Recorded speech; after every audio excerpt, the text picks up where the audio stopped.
Recently I was sick.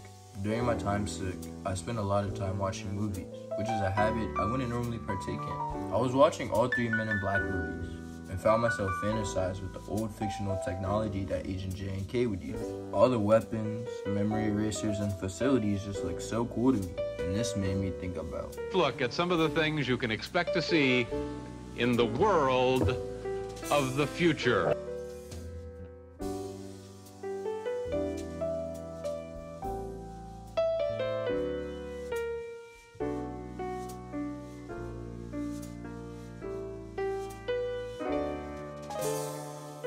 Retrofuturism, the aesthetic of what was once considered the future, the stylistic now from the past.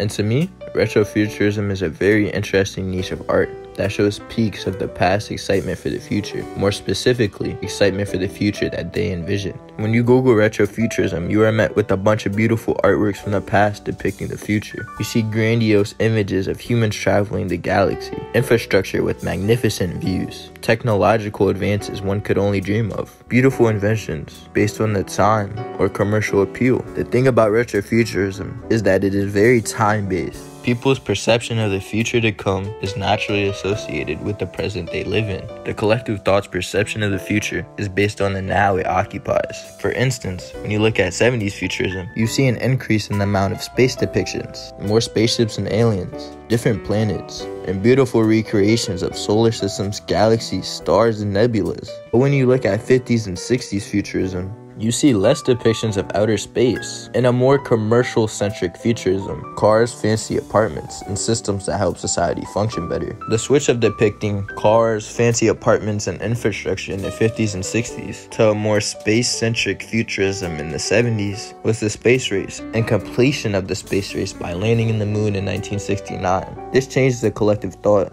to think about how space can be used to better our lives as space utopia.